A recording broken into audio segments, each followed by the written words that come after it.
Slippery smooth, slithery soothe, trickery truth. Hey guys, what's up? It's the Culture Detective here, investigating your favorite albums. And today, I'm going to do a classic album review, where I review Madvillain's Madvillainy. So, yeah. I'm going to talk about the album released in 2004, Madvillainy. And Madvillain is actually a collab duo between legendary hip-hop producer, one of the best, Madlib, and also the absolutely fantastic, one of the most underrated, overlooked MCs, MF Doom. And together they are Madvillain.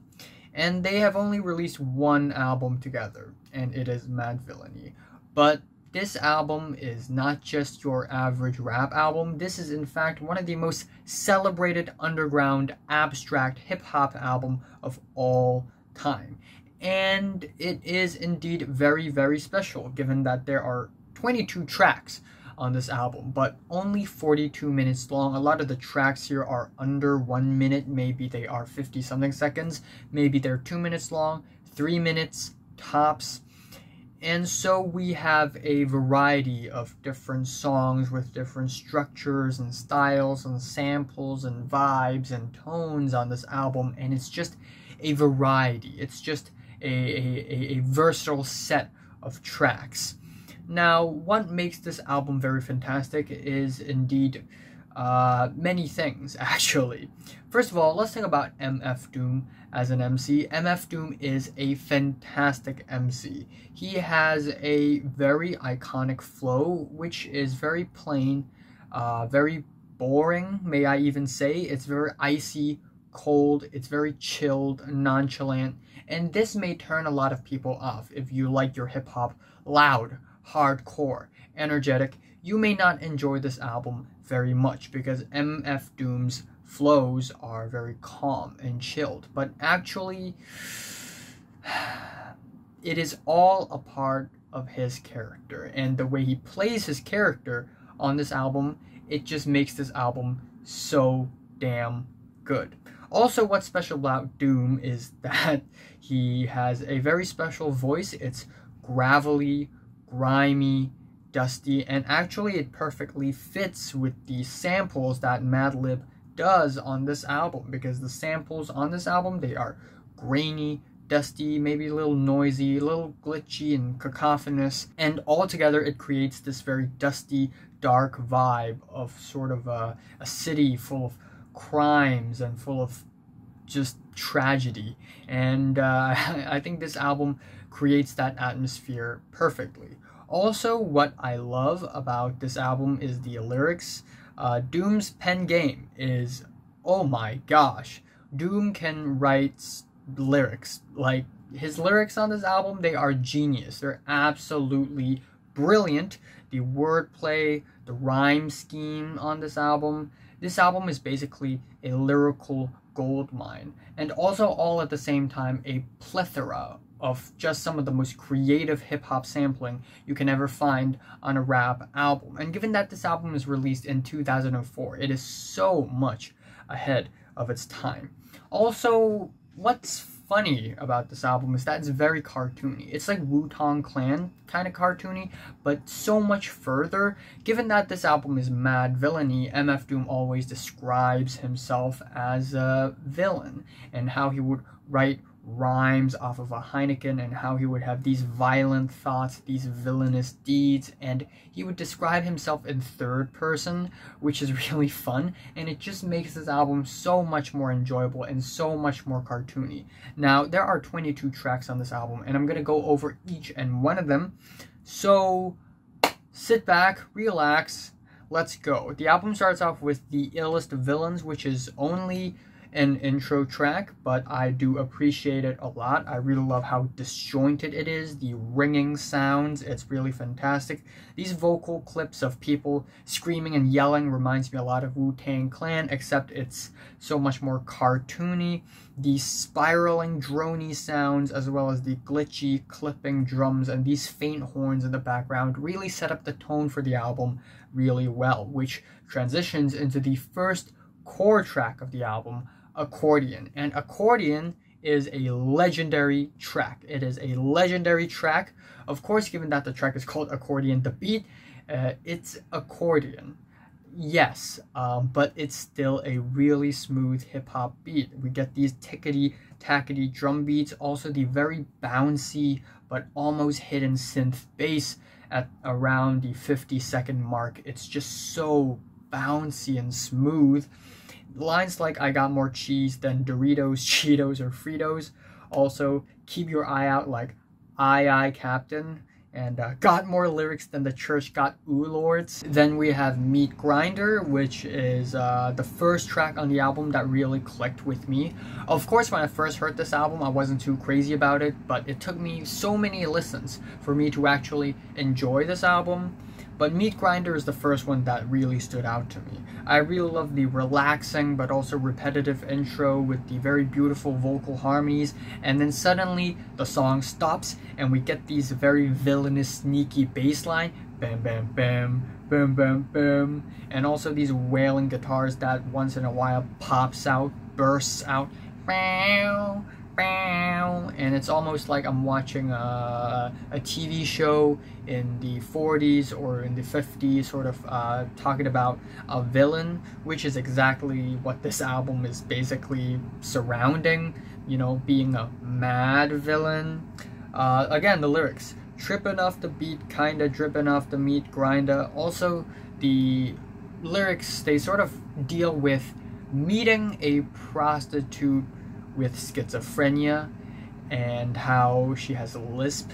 It's all very creative lyrics and all very ultra specific. I really love it when Madvillain or MF Doom tells a story. Also the bit where Doom goes, "Quad flavors, Lord save us." That's a funny moment.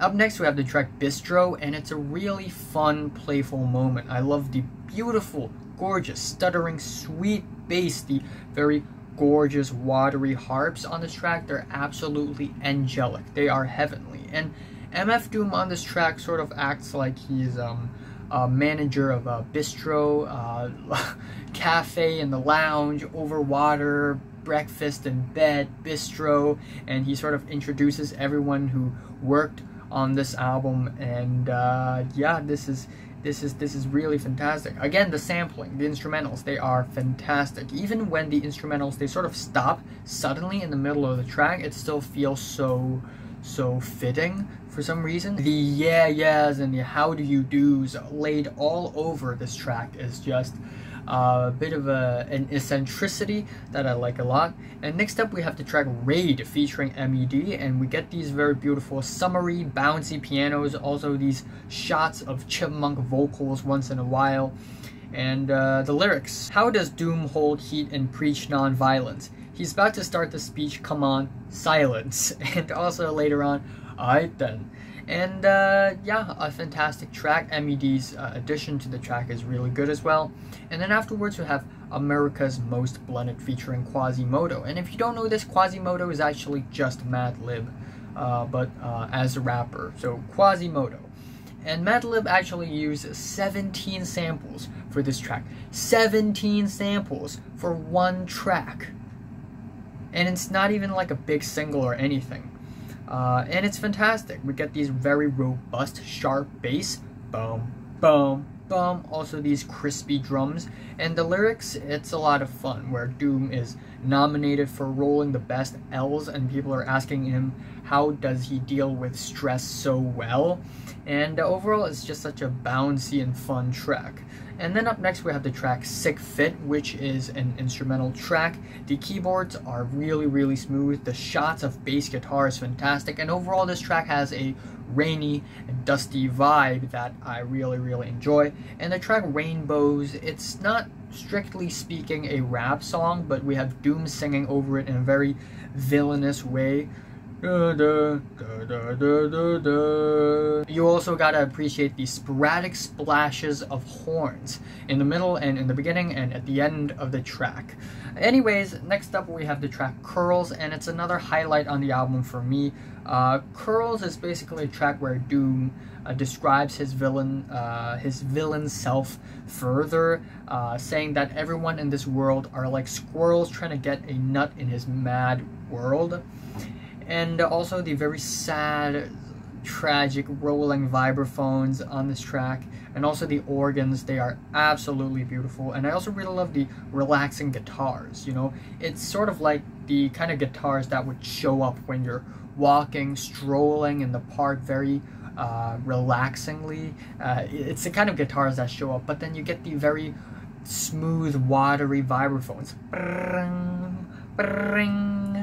And the lyrics, oh my god. The line "where reckless naked girls get necklaces of pearls" is actually genius, in that we have alliteration, playing with consonants, and sort of playing with syllables, and also a sex reference, a money reference, all at the same time in one line. That's kind of crazy. Up next we have the track "Do Not Fire," which is another strange instrumental track. But then again, the sampling, it's so great. Madlib sampled an Indian Bollywood movie, and we get these lines and these Indian music sort of here and there, sort of laying around, and then we get these laughing noises, and it's a very strange track, sonically extremely interesting.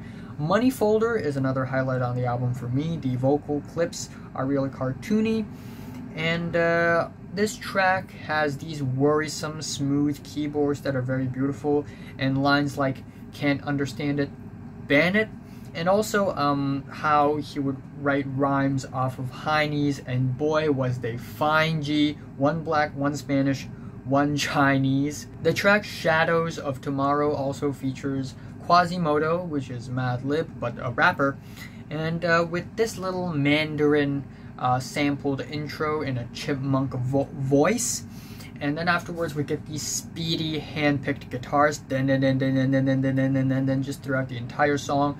But the two rappers really carry the song.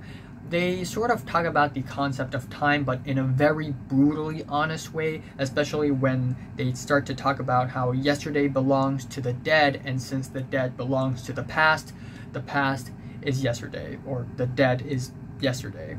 And it's just a very confrontational way of dealing with the past, and how time sort of moves on always and it never stops. Anyways, afterwards we have a way more lighthearted song with Operation Lifesaver, aka Mint Test, where Doom talks about kissing a girl with bad breath and how a mint would save his life. and it's really really hilarious. I really love the stuttery, spacey guitars, and also the way the instrumentals are arranged on this track. Sounds like this track is barely holding itself together. It's almost breaking down. It's on the verge of corrupting and breaking.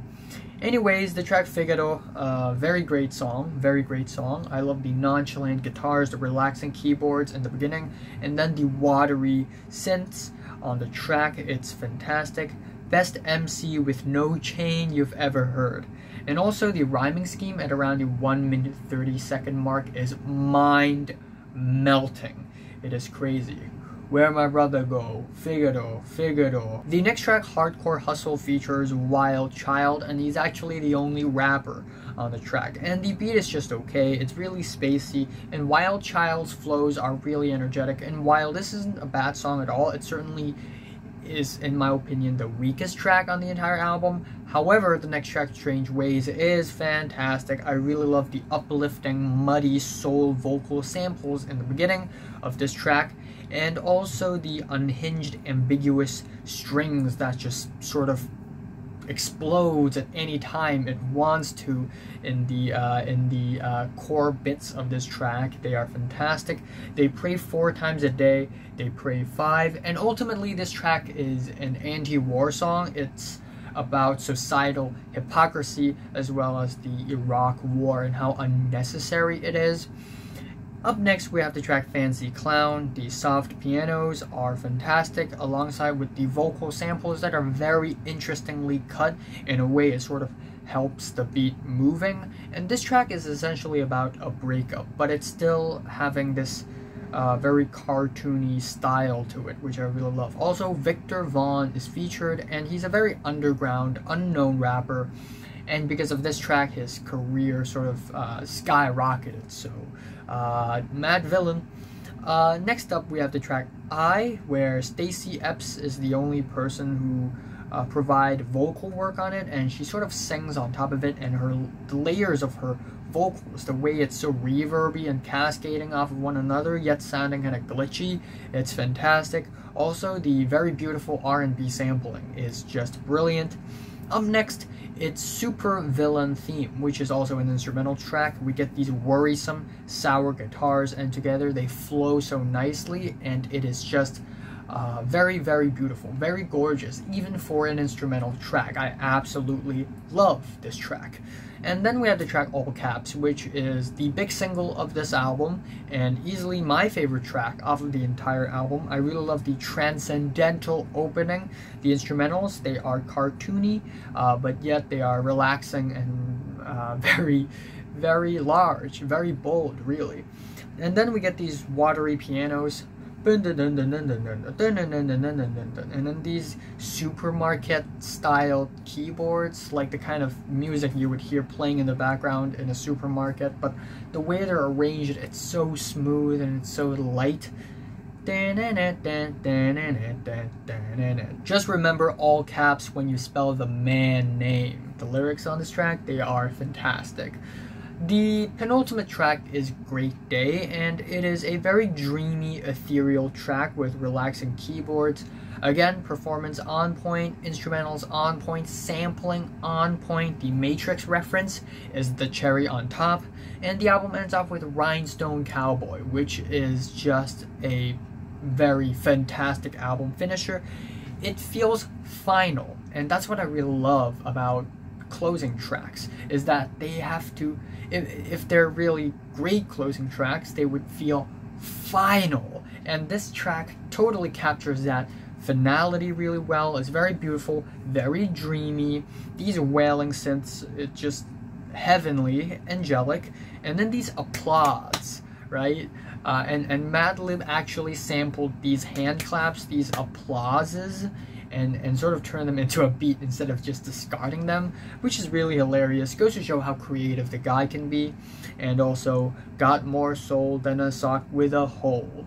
So yeah, overall this album is just a fantastic album. Again, it is a bit of an onion. You know, on the surface it seems like a pretty strange, disjointed, abstract rap album, but the more you listen to it, the more you can appreciate some of the instrumentals and the beats, and also the more you read into the lyrics on this album, the more you'll find out and the more you'll enjoy the album, really. Again, the performance of MF Doom is legendary on this album, and the character that he portrays on this album is just cartoony and very memorable. It's almost like I'm reading a comic book. And yeah, it's just a really, really, really, really great hip-hop album, and there really isn't much else I can say. It's a lyrical goldmine, and it's filled to the brim with creative sampling. My favorite track here is All Caps, and my least favorite is Hardcore Hustle. I am giving Madvillain's Madvillainy a 10 out of 10. Let's go, boys! So, have you listened to Madvillainy? From 1 to 10, how much did you rate it? Like if you like it, and subscribe if you want more, and thanks for watching.